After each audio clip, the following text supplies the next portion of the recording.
Olá, muito boa noite. Seja bem-vindo, seja bem-vinda a mais uma live de aquecimento para a Semana da Advocacia Tributária. Essa semana, que vai se realizar de segunda a sábado da semana que vem, é organizada de 24 a 30 de janeiro. O objetivo é te ensinar do zero as 3 maiores oportunidades de negócio na advocacia tributária para que você possa, em um mês, conseguir pelo menos o seu primeiro cliente. Então, para se inscrever, se você ainda não se inscreveu, é muito fácil na Semana da Advocacia Tributária. Basta você procurar o link que está na minha bio do Instagram ou aqui na descrição desse vídeo, se você acompanha essa transmissão pelo Facebook ou pelo YouTube. Nessa semana de aquecimento para a gente aí ligar as turbinas, eu tenho falado sobre coisas da advocacia tributária. Na terça-feira nós começamos falando com o Douglas Abreu a respeito de impulsionamento, de anúncios pagos.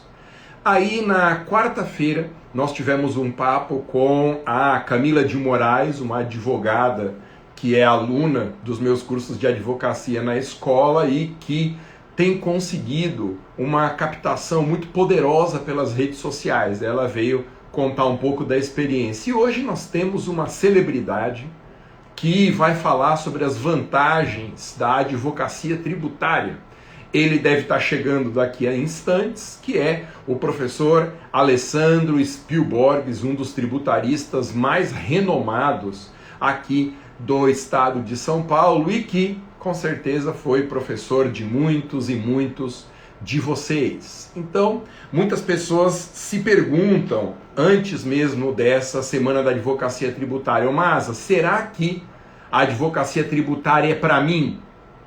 Porque eu sempre ouvi falar, Masa, que precisa fazer conta, que é difícil, que os assuntos são assuntos muito complexos, mas eu tenho vontade, Masa, de tentar uma nova frente de atendimento no escritório para transformar esse ano de 2022 no ano da virada na advocacia. Então não perca seu tempo.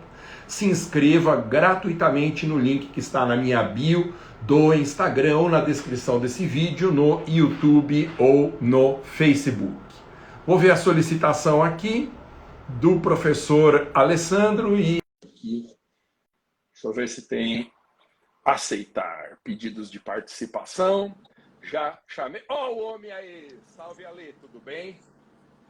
E aí, Masa, tudo bem? Muito obrigado por aceitar mais uma vez esse convite. Feliz 2022, não tivemos oportunidade de falar pessoalmente ainda, que esse seja mais um ano de sucesso para você e de muita saúde para a sua família linda. Obrigado, Masa. O prazer é todo meu de aceitar o convite. Claro que eu ia aceitar para bater um papo com você, é sempre um prazer enorme.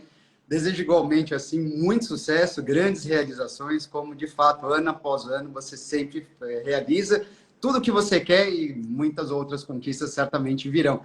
Aliás, conquistas essas que eu estou vendo que você está abrindo uma avenida aí para todo mundo que te segue, essas oportunidades que são incríveis. Parabéns sempre por estar à frente dessas, enfim, desse movimento, né? Desse movimento que você faz, em especial para a advocacia tributária.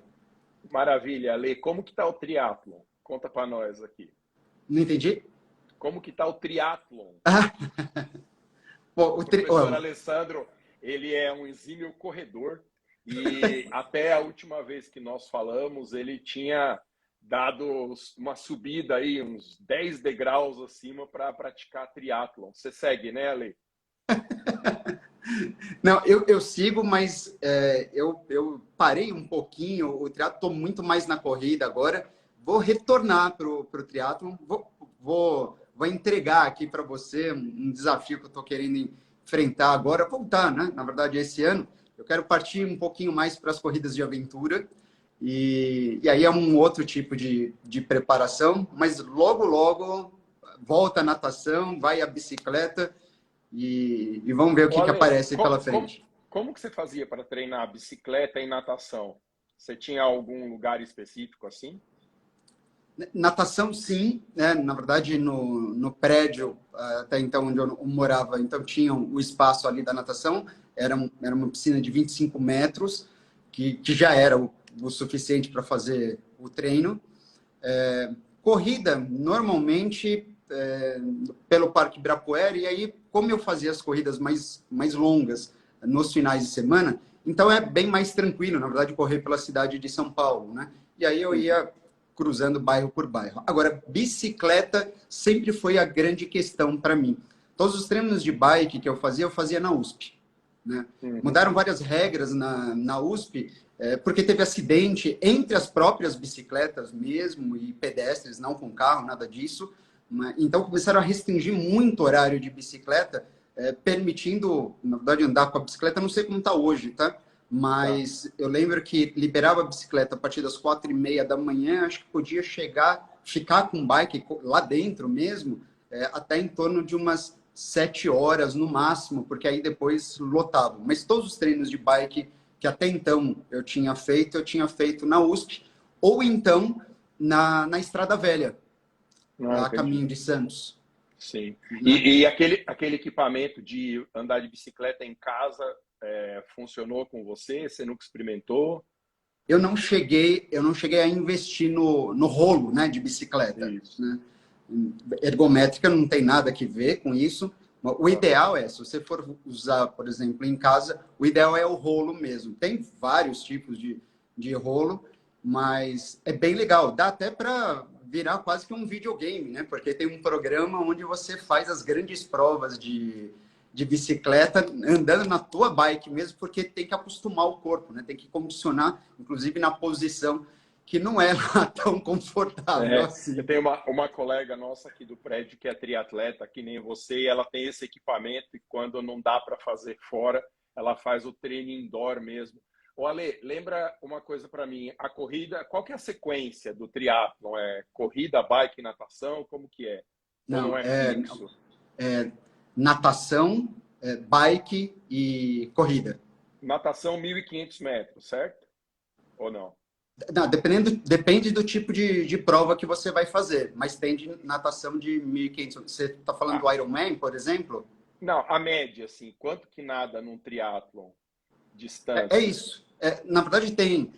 Eu não vou lembrar de todas as distâncias, tá? Mas tem o Fast Triathlon, que é o primeiro, tem o Triatlo Olímpico, que é esse natação de 1.500.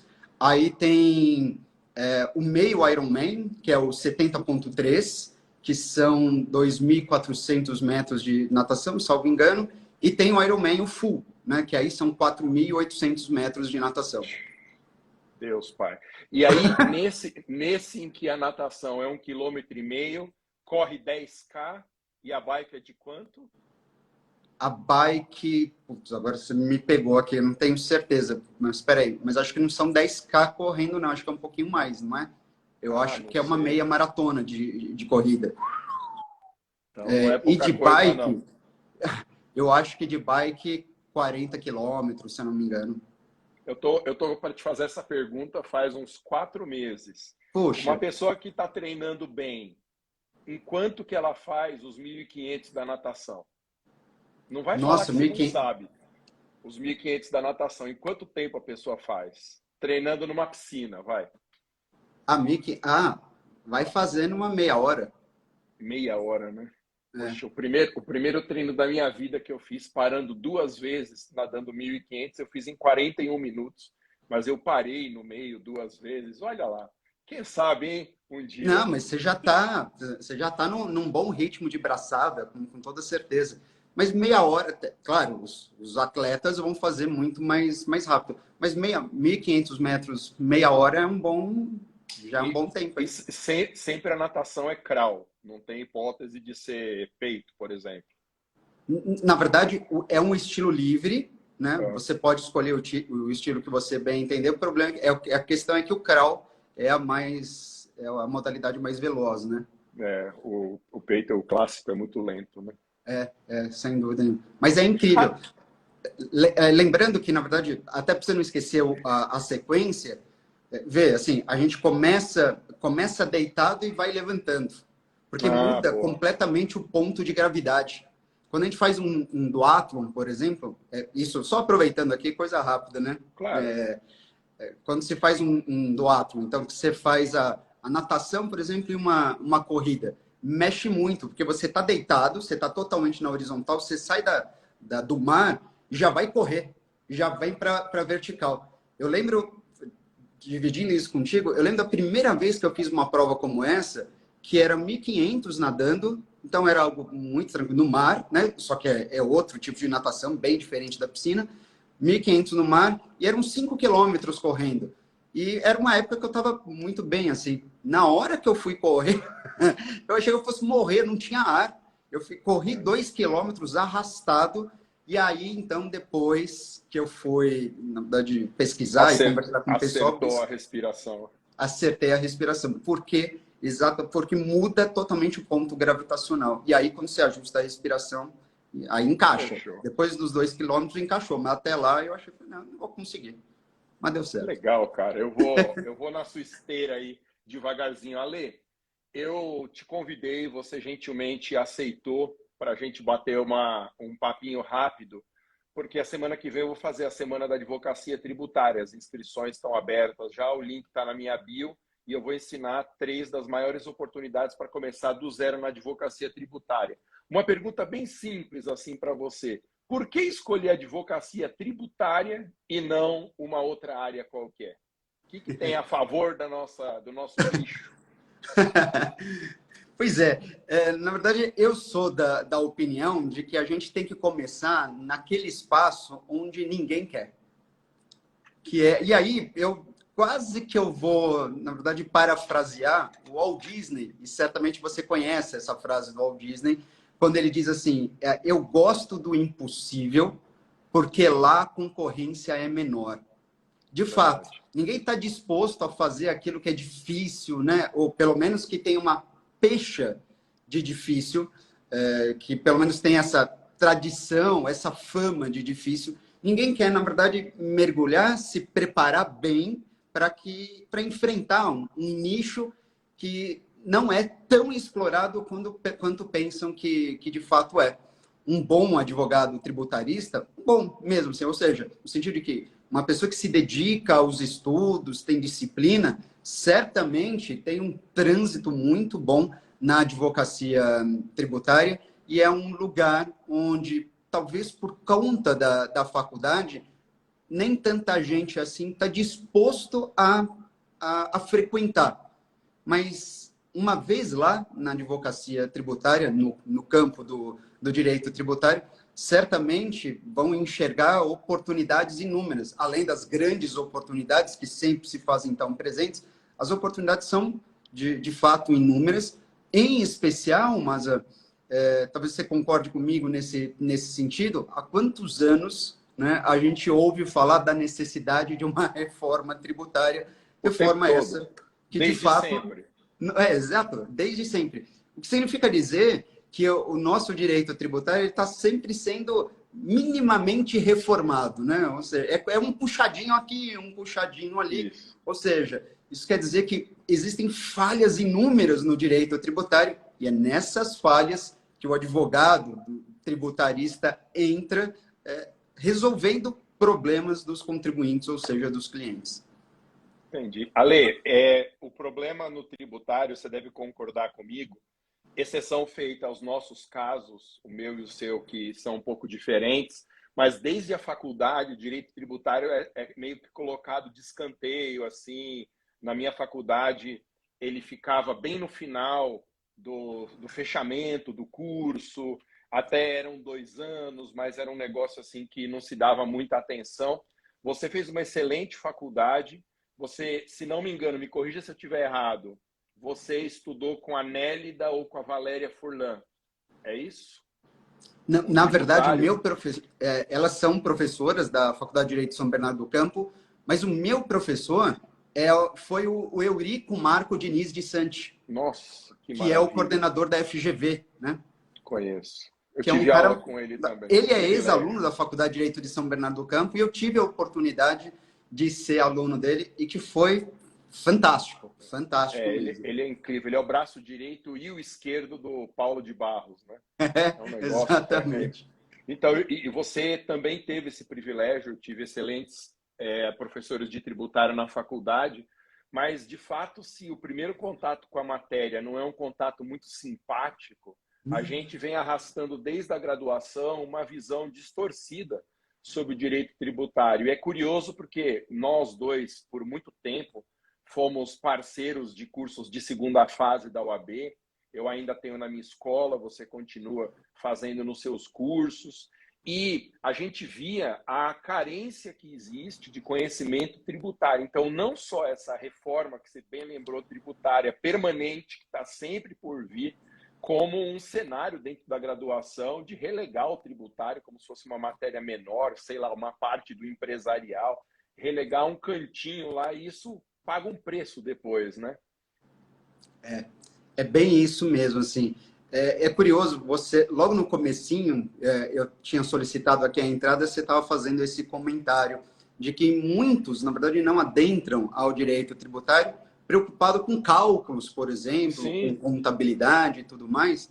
E eu estou pensando aqui, eu que praticamente não tenho quase contato com o direito do trabalho, mas que com certeza no direito do trabalho tem muito mais cálculo diariamente do que propriamente no direito tributário.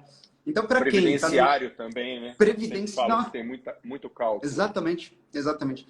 Isso, aliás, é bem interessante, que o direito tributário, ele nos dá a oportunidade de tocar, né, em várias outras disciplinas, ou seja, a entrada pelo direito tributário certamente vai abrir a cabeça de muita gente. Quando a pessoa menos esperar, ela está vendo que há oportunidades também para trafegar pelo direito financeiro, pelo próprio direito administrativo, você que também é um grande professor Sim. de direito administrativo, pelo constitucional, pelo direito previdenciário. Quantas vezes um escritório que é hoje mesmo, mas hoje um escritório que é totalmente especializado em direito do trabalho, uma ex-aluna lá trabalha, e ela me ligou dizendo, professor, eu estou aqui com um caso absolutamente típico de direito tributário, na verdade é uma ramificação de um dos processos deles, e eles, na verdade, queriam fazer uma consulta, ou eventualmente até eu sugeri um trabalho em parceria, porque eles não têm nenhum braço em direito tributário, né? Eles são super especialistas, sabem demais no direito do trabalho, mas aí eles viram ali um déficit mesmo de grandes escritórios que simplesmente não investem no direito tributário, mas precisam, e como precisam, de grandes profissionais que têm essa Nossa, expertise na matéria.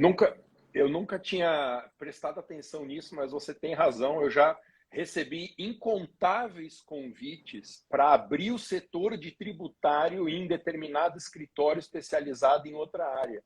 E eu não tinha atentado que isso é um padrão mesmo. Os escritórios, por alguma razão, querem entrar na advocacia tributária, precisam de profissionais capacitados para isso, mas por alguma razão eles deixam o mercado inteirinho aberto para escritórios que só fazem isso. Eu conheço escritórios aqui em São Paulo cujos sócios mais importantes nem vão mais no escritório. Os profissionais que trabalham para eles ficam tocando lá os processos e eles não aparecem porque eles não precisam mais, os grandes sócios. Só com os processos que já estavam em andamento, já estava resolvida ali a questão financeira da geração deles, das gerações futuras. É muito curioso agora que você comentou. Ale, a gente tem muito medo da morosidade do judiciário. Essa é uma das objeções que se levantam, né, quando a gente fala em advogar contra a fazenda pública. E existe sempre uma possibilidade que é, em vez ou antes de entrar com a ação judicial, tentar discutir administrativamente questões fiscais, procurando o próprio fisco, movimentando as peças de impugnação, de recurso administrativo. Às vezes aqui em São Paulo a gente tem também os tribunais de segunda instância, tem recurso especial para Brasília. Como que você vê o uso crescente da via administrativa como meio de solução de controvérsias tributárias? Eu esqueci de falar, gente. Eu estou vendo vocês aqui no chat, o Ale também tá? Mande a sua pergunta aqui pelo chat, que eu já estou separando aqui para mandar para o Ale. Como que você vê o processo administrativo fiscal, Ale? Muito legal você ter lembrado disso mesmo, porque tem muita gente que imagina que é só no judicial mesmo para se trabalhar com direito tributário e só, aproveitando, trabalhar no judicial como se só fosse possível trabalhar com aquelas grandes teses super complexas, muitas vezes, e, sinceramente, mas você sabe tão bem quanto eu, essa não é a realidade da área do direito tributário. Não é assim. Naturalmente existem grandes teses, as complexas, quanto a isso não há dúvida, não estou rechaçando isso, mas o número de oportunidades tributárias para micro e pequenas empresas, por exemplo, ou que seja para pessoa física, são inúmeras, de fato mesmo. Só de lembrar, de início de ano, só aproveitando aqui, eu já vou responder o que você me perguntou. No início do ano, surgem os 3 impostos, talvez mais famosos que nós temos, né? E todo mundo, em algum momento, já recebeu alguma consulta, tão logo passa no exame da ordem, ou mesmo sem passar no exame da ordem, alguém da família, normalmente, Sim, né? Já lhe consulta ou sobre IPTU, ou sobre IPVA, ou sobre o imposto de renda. Isso é batata, né? E a gente não vê, as grandes teses se discutem contribuições, envolve imposto de renda sim. também, mas ICMS, né, que é difícil. Exato, mas são situações mesmo que abrem oportunidades, e quando eu digo abrem oportunidades, a pessoa, né, quem é um recém-advogado, por exemplo, ela precisa estar preparada para essas oportunidades, porque as oportunidades estão aí, não há, quanto a isso eu não tenho receio nenhum de falar. Se você tiver minimamente, e eu digo isso mesmo, assim, minimamente preparado, só de ter os olhos abertos para essas situações, isso é o que você, de forma maestral, você faz isso com a Semana da Advocacia, você abre os olhos de muita gente, o que eu acho incrível, incrível. Você sabe que eu acompanho o seu trabalho de muito tempo, né? Além da gente ter sido parceiro, para mim um orgulho gigantesco mesmo, né? Do qual, né, eu tenho muita saudade mesmo, mas eu acho muito legal e não dá para perder oportunidades como essa, né? Uma semana com você, abrindo os olhos de todo mundo aqui para grandes situações, é incrível. E falando sobre a parte administrativa, esse é um outro ponto interessante, porque o recurso administrativo, ele por si só de ser apresentado, ele já suspende, ele já traz um efeito, ou seja, uma eficácia imediata para o cliente, para o contribuinte, bastando para o advogado observar o prazo, o que é um mínimo, é o que é absolutamente natural nosso, né? Só de entrar com um recurso tempestivamente já suspende a exigibilidade do crédito tributário. E hoje, a Fazenda Pública, começa com a Fazenda Pública Nacional, em especial, eles têm trabalhado cada vez mais com a perspectiva de que as principais soluções do direito tributário estão em acordos ou nas vias administrativas, justamente para não depender da via judicial. Um dos principais exemplos foi, há pouco tempo, foi aprovada, acho que tem 2 anos agora, né? Foi aprovada a transação no âmbito federal, transação no Instituto que nada mais é um acordo, né? Uma concessão de ambas as partes, contribuinte e fisco, justamente visando a extinção do crédito tributário. Algo hoje autorizado por lei e que um advogado da área do direito tributário certamente está super antenado a isso e pode simplesmente, administrativamente, oferecer ao contribuinte isso como oportunidade de solução. Porque numa concessão de ambas as partes, no final das contas, o que o contribuinte quer? Ou o contribuinte não quer pagar absolutamente nada, pois de nada é devedor, ou o contribuinte, que é o cliente, ele de fato é devedor, mas ele diz assim para o advogado, né? Fala assim para a gente, doutor, eu quero pagar, eu quero quitar as minhas dívidas, mas eu não tenho condições de liquidar no montante que estão cobrando. Existem ferramentas inúmeras, administrativas, que levam a isso. E quem o intermediário nisso, né? É o advogado. Antigamente, nós éramos reféns de sistema de precatório, por exemplo, para ação de restituição de tributo indevido, ação de repetição de indébito.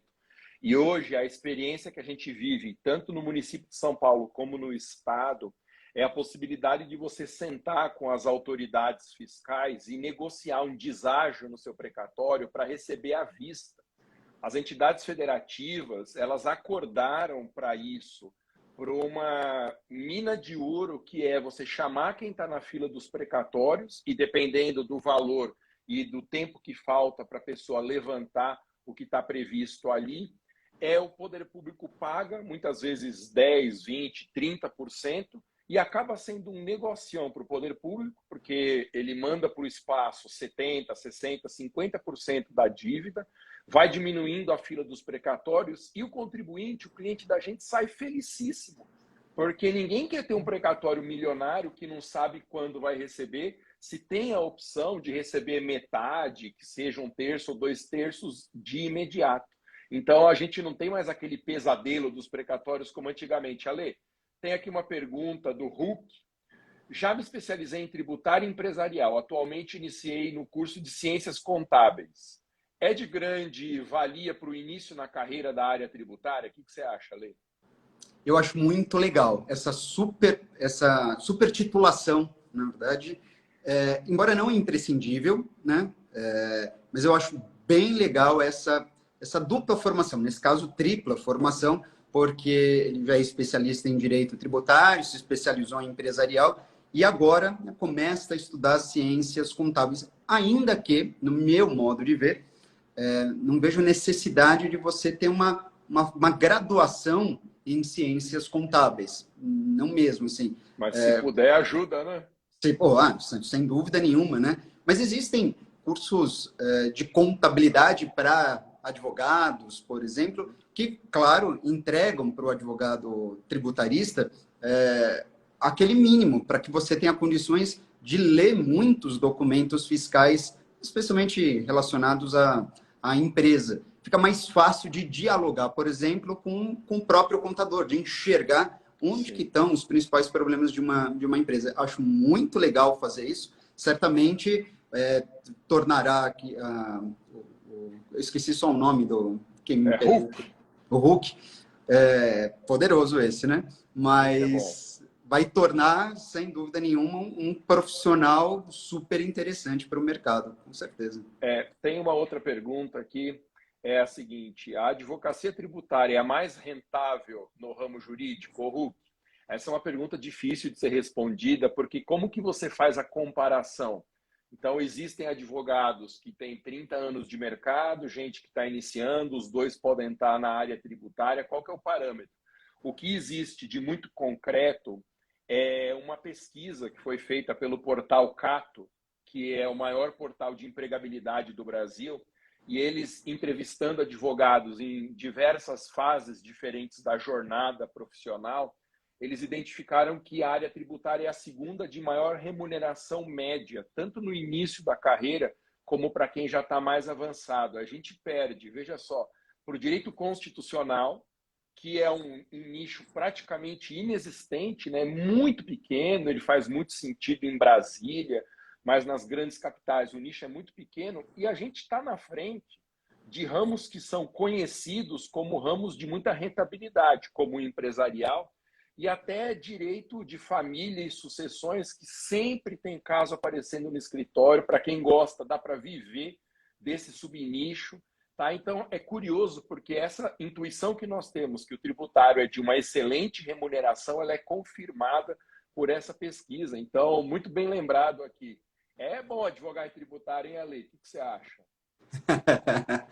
Não, é ótimo mesmo. É natural, na verdade, que isso, de certa forma, aconteça, porque o volume de tributos, volume quanto à quantidade de tributos e montante, e os montantes envolvidos, costumam ser muito altos. Junta-se isso, na verdade, as formas de correção que nós temos hoje. Então, deixa passar um ano uma dívida tributária já consolidada, inscrita em dívida ativa. Esse montante vai se multiplicar em pouco tempo. Né? A gente tende a pegar a nossa experiência de pessoa física e tentar entender o montante que daria. mas na verdade, no tributário, o grosso da remuneração vem das pessoas jurídicas. Uma empresa que não esteja no Simples hoje, que seja, não precisa ser uma empresa grande, uma empresa de médio porte, que tenha se enrolado com o ICMS, o valor é absolutamente espetacular. É fantástico. E aí, os honorários ficam, de alguma forma, atrelados a esse montante, os honorários tanto os contratuais como os de sucumbência. Então, muito bem lembrado, Ale. Tem essa questão também dos grandes devedores, né? Isso é incrível. E para quem inicia na área, né, que fica imaginando assim, puxa, mas que muito provavelmente são perguntas que são feitas a você. Como é que eu vou captar esses grandes clientes? Bom, provavelmente os grandes clientes já foram captados por grandes escritórios, não há dúvida nenhuma. Mas vamos lembrar que a nossa base de empresas, ou seja, as empresas que oferecem o maior número de empregos no nosso país, a base mesmo, não são das grandes empresas, mas são de micro e pequenas empresas, Sim. né? Ou seja, de pequenos e médios empresários que talvez não enxerguem o direito tributário como deveriam enxergar. As grandes empresas certamente enxergam o direito tributário como uma oportunidade para poder ter um poder de concorrência maior, porque na hora que você paga o justo ou menos, ou seja, ou um valor menor possível de tributo, você passa a ser uma empresa muito mais competitiva no mercado. Sim. As empresas menores, que são uma quantidade incrível, muito maior se comparados a grandes empresas, talvez não enxerguem assim. Às vezes elas pensam simplesmente, não vou pagar o tributo, o que é um tiro no pé. Como você falou, o fato de não pagar o tributo hoje em dia, simplesmente uma decisão como essa, implica não só em problemas judiciais, né? Mas a gente sabe muito bem que a fazenda pública, seja municipal, estadual ou federal, se vale cada vez mais de ferramentas extrajudiciais para cobrar essa dívida, ou seja, dando uma baita dor de cabeça para essas empresas.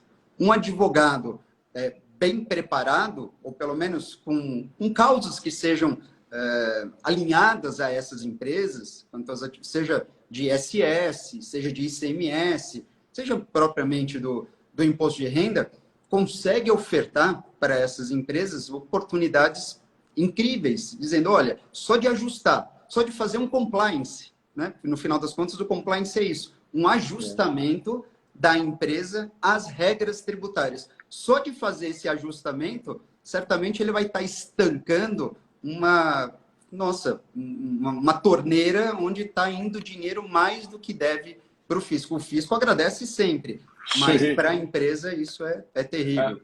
Até uns 5 anos atrás, Ale, principalmente nos tributos lançados por homologação, que dependem muito do contribuinte, o contribuinte tem que noticiar o fato gerador, fazer a conta, pagar antecipadamente.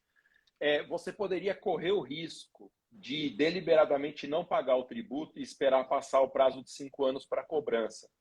Hoje, com o processo eletrônico, não só o judicial, mas com a Receita Federal eletrônica, com equipamentos que eles têm, com inteligência que agora está sendo muito utilizada pelo fisco também, de cruzamento de dados bancários, é cada vez mais difícil você deixar de pagar um tributo ou pagar menor e não ser surpreendido com alguma consequência negativa em curto prazo. Em curto prazo. Então, você tem toda a razão. Eu li uma estatística que é contraintuitiva. Nós achamos normalmente que a maioria dos empregos na nossa economia vem das grandes empresas. Então, a Volkswagen anunciou que vai sair do Brasil, causa uma comoção, quando a absoluta maioria dos empregos com carteira assinada, formalizados, vem das pequenas e médias empresas. Você tem absoluta razão. Tem uma pergunta aqui, a lei da Rosilene, que eu vou responder e depois eu passo a bola para você. Rosilene Ferreira de Moraes. Masa, qual é a dica de alguém que acabou de passar na OAB e queira atuar no direito tributário? Rosilene, eu não sei se você já se inscreveu, mas a semana que vem eu vou fazer a Semana da Advocacia Tributária, que é para você, 100% online, gratuita, em que eu vou ensinar as 3 maiores oportunidades do momento para começar do zero na advocacia tributária. Você não precisa se especializar em tributário para começar, você não precisa saber tudo de tributário, como o professor Alessandro. você pode dominar as oportunidades que eu vou ensinar e se tornar especialista nessas oportunidades e fazer prospecção nelas, porque saber tudo do tributário é uma coisa que demora muito e é desnecessário. Então, se você não se inscreveu, o link está na minha bio, vai ser dos dias 24 a 30 de janeiro, e eu tenho certeza que essa semana vai mudar a sua visão sobre a advocacia tributária. Você, Ale, que dica? Quem acabou de passar na OAB? Você falou um ponto que eu gosto muito e com o qual eu concordo plenamente, mas é o fato de que quem quer bem trabalhar, né, quem quer se dedicar a uma determinada área, quer criar oportunidades, as oportunidades não batem na porta, mas elas estão ao nosso redor. A gente tem que criar essas oportunidades e estarmos preparados para elas, porque certamente elas estão sempre por aí. E tem um ponto que é exatamente o que eu gostaria de falar, que você destacou, que é o profissional, né, ele, antes de mais nada, ele conhecer exatamente aquilo que ele está falando, conhecer mesmo, estudar, se dedicar. Isso não significa dizer, num primeiro momento, se especializar, porque a especialização, digo, no sentido de fazer uma pós-graduação, ela vai demandar um tempo. Eu sugiro uma especialização como um segundo passo, mas isso alinhado a pessoas que, vamos imaginar, assim, pô, mas até eu fazer a pós, até eu terminar a pós, primeiro, eu preciso de dinheiro para pagar a pós. Segundo, que eu só vou conseguir, depois da pós, começar a trabalhar. As minhas contas estão vencendo agora. O que eu vou fazer? Eu preciso já ter oportunidades de cara. Então, esse tipo de oportunidade que você cria com a Semana do Direito Tributário, né? Da advocacia Da tributária. Advocacia Tributária, me perdoe.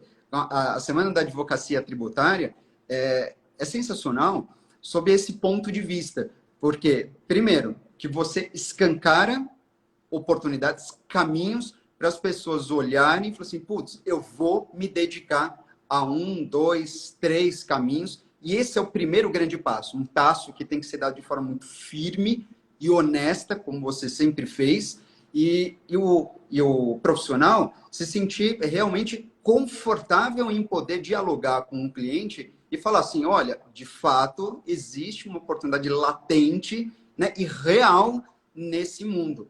E a partir do momento que você faz isso, olha que interessante, né, mas a gente batendo um papo com um cliente, quando ele enxerga em você, quando ele lê em você, quando ele olha para você, nos seus olhos, né, e fala assim, putz, esse cara sabe. Você cria uma autoridade nesse assunto que é o bastante para ele não querer procurar um advogado que seja generalista. É Porque, isso. invariavelmente, o que acontece é isso. Ah, não. Ah, vou procurar um advogado generalista. E aí, aquilo que estava ruim piora. Certamente, essa pessoa vai voltar. Olha, é impressionante você falar isso nesses termos, porque eu dei uma aula ontem para um curso específico da minha escola de advocacia, que é um curso sobre persuasão. Então, quais são as estratégias para a gente aumentar a chance de fechar o contrato com o cliente e tal. E um dos pontos que eu falava é exatamente isso. A pessoa que é considerada especialista, ela não é objetivamente especialista. A ideia de você ter uma autoridade é uma noção muito subjetiva que o cliente tem que enxergar em você. A autoridade não é necessariamente uma pessoa que escreve livros, que tem muitos diplomas pendurados na parede. Especialista é alguém que o cliente confia, que o cliente conhece e que ele entrega o que pode ser o sucesso ou fracasso da empresa dele. Hoje a questão tributária está no coração do resultado que uma empresa vai entregar. Eu lembro sempre, Ale, e a gente está com o nosso recorde de audiência, não por acaso, a sua presença com certeza absoluta, Ale, ia trazer esse resultado. Eu lembro do meu pai foi empresário, hoje ele está aposentado, e logo que eu comecei a estudar direito tributário, ele me falava, os empresários acham que deixar de pagar tributo é o empréstimo mais fácil que pode existir, porque no primeiro momento o credor não vai lá bater na sua porta. Só que a bola de neve que isso gera é um negócio que pode colocar em risco o próprio equilíbrio econômico da empresa, né? Tudo bom. Com a experiência do seu pai, certamente isso é avassalador mesmo. É, Na hora que bater na porta, pode. Bom, você já disse isso, né? Hoje, a Fazenda Pública ela está batendo na porta com muito mais agilidade do que acontecia há 10 anos, exagerando aqui um pouquinho. Justamente por conta dos meios eletrônicos que nós temos à disposição. Só aproveitando a oportunidade, um dos talvez maiores pesadelos de qualquer contribuinte, seja em pessoa física ou seja pessoa jurídica, é a possibilidade de ter a conta bloqueada, né? sim. Através do Sisbajude e tudo mais. E aí o contribuinte pensa que isso é ruim.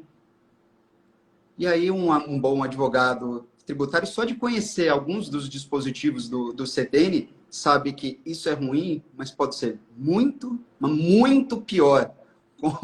Com certeza. Mas como é possível ser pior do que bloquear a conta, né, no banco? Imagina ter todo o patrimônio, todo e qualquer tipo de renda bloqueada, assim, uma indisponibilidade total de Uma bens cautelar e fiscal, rendas. por exemplo, né? Sim, sim, exatamente. E aí, mas aproveitando essa situação que você falou, olha que curioso, né? A gente estava falando no início, a gente estava falando de grandes teses aqui e ali, e aí muita gente fala assim, nossa, mas eu estudei, por exemplo, princípios do direito tributário. Imagina que eu vou usar um princípio do direito tributário e ele será capaz, por exemplo, de representar um argumento suficiente para derrubar uma cobrança do fisco. Oh, mas certamente consegue, né? Por exemplo, o princípio da vedação ao confisco, né? O princípio da vedação ao confisco, ou mesmo aquele princípio cujo objetivo aqui é impedir as chamadas sanções políticas. Quando você tem uma empresa, e aí, em quantos estados isso acontece, como você bem sabe, onde os estados, eles não podem simplesmente fechar a porta, um agente fiscal não pode baixar a porta da empresa para que ela, com isso, ele force a regularização tributária dessa empresa. Ele não pode fazer isso, isso é uma sanção política, naturalmente.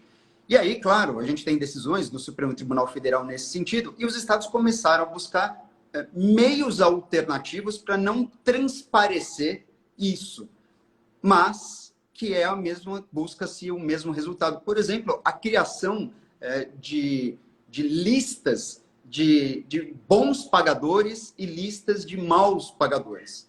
O Estado simplesmente não pode fazer isso. Ele está discriminando as pessoas, né? Seja pessoa física, seja pessoa jurídica, acima de tudo, e além da discriminação, ou seja, além de violar o princípio da igualdade, ele acaba impactando aí com uma sanção política, porque ele torna a pessoa que é segundo ele, mal pagador, ou que pelo menos não está ali de acordo com regular perante o fisco, ele acaba colocando objeções, acaba colocando impedimentos e dificuldades a essa empresa que uma outra que esteja conseguindo pagar, suportando os tributos, simplesmente não tem.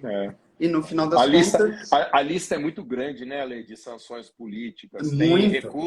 recusa de expedição de CNPJ, você bloqueia a emissão de nota fiscal, você suja o nome no cartório, tem muitas coisas assim. Para quem está chegando agora, gente, nós estamos falando aqui com o grande professor Alessandro Spielborg sobre as vantagens de advogar em tributário. Na nossa última live de aquecimento para a Semana da Advocacia Tributária, que vai acontecer na semana que vem, dos dias 24 a 31. Não perca, é uma semana 100% online, gratuita. Para se inscrever, é só clicar no link que está na minha bio do Instagram ou então na descrição desse vídeo no Facebook e no YouTube. Ale, eu tenho um compromisso comigo mesmo de não estender as lives para além de meia hora, em respeito, inclusive, às pessoas que estão assistindo. A gente passou aqui da meia hora porque eu fui falar de triatlon e se me deixasse, a gente ia continuar batendo papo sobre isso, porque você é muito interessante, você fala muito bem naturalmente, é muito interessante, então a conversa iria longe aqui e o indício da qualidade é essa quantidade de pessoas assistindo nesse momento. Se você pudesse, Ale, para a gente encerrar, dar uma dica para quem está começando na advocacia ou que já advoga, porque esse é outro perfil muito interessante, há 5, 10, 15 anos e está precisando acrescentar um nicho no escritório, abrir uma nova frente, dar uma chacoalhada na advocacia nesse 2022. O que você diria para quem está precisando mudar de nicho, para quem está chegando agora sobre a advocacia tributária? Defenda o nosso nicho aí, Ale. Bom, olha só, é algo muito, muito legal, assim, e que está ao alcance de todos nós. Primeiro, a gente fica imaginando que inventar a roda, que esse é o pensamento de muita gente, como é que eu vou, da onde que eu vou criar e inventar uma tese jurídica? Mas você não precisa inventar uma tese jurídica e você tem acesso a as grandes teses de repercussão geral ou em regime de recursos repetitivos. Você tem um site do STF, do STJ, onde você tem acesso a essas informações, a esses processos, como os nossos tribunais se posicionam a respeito das mais diversas situações e como todo acesso hoje, em especial, grande número de acesso, é um acesso eletrônico, ora, todo mundo tem condições de simplesmente ter um espelho, digamos assim, dessas petições iniciais e como elas foram estruturadas. No final das contas, olhando essas, né, em geral, se percebe que as grandes teses, elas são, vamos pensar, elas não são trabalhadas nas legislações mais específicas e instruções normativas inúmeras. Mas, no fundo, porque instruções normativas é só o pessoal pensar. Certamente uma instrução normativa tem um peso menor do que o texto da Constituição. E aí isso ninguém vai negar. Pois é, logo, uma tese jurídica que seja realmente robusta e vencedora, ela terá como principal argumento o erro, a falha numa instrução normativa ou, na verdade, o conflito com o texto da Constituição. Todo mundo vai falar a mesma coisa, o conflito com o texto da Constituição. Então, o que eu digo não abra mão primeiro, o acesso que tem aos sites do STF e o STJ com inúmeros julgados. E segundo, não abra mão de estudar a base do direito tributário, os principais fundamentos, começando com os princípios, porque certamente eles vão servir de cimento, né, de amarras para qualquer argumento que você venha bem a trabalhar numa ação, seja judicial ou seja administrativa. Não é porque é meu amigo, mas o homem que fala bonito, gente. Que maravilha. Ale, muito obrigado. Eu não vou te segurar mais. A gente está numa sexta-feira à noite. Você tem a sua família, as meninas também? Estão todas bem. Obrigado, Mazan. Graças a Deus. Sim. Graças a Deus. Eu te agradeço muito. E a pergunta mais importante da noite, a única que você não vai poder deixar sem resposta. Qual foi seu tempo na São Silvestre? Qual foi meu tempo na São Silvestre? Eu fiz 1h45. Foi mais na manha, então, né? Muito na manha. Eu fui muito. Sabe, foi 6h50 de tempo de pace. Qual foi o seu melhor tempo na São Silvestre? O meu melhor foi muito tempo, 1h20. Nossa, sensacional. Eu cheguei a fazer 1h30. 1h30, mas assim, absolutamente no limite, sem condição de sentar depois de tão arrebentado. Sabe em quanto tempo eu fiz essa São Silvestre? Não. Eu fiz em 2h10, mais ou menos, que eu fiz andando.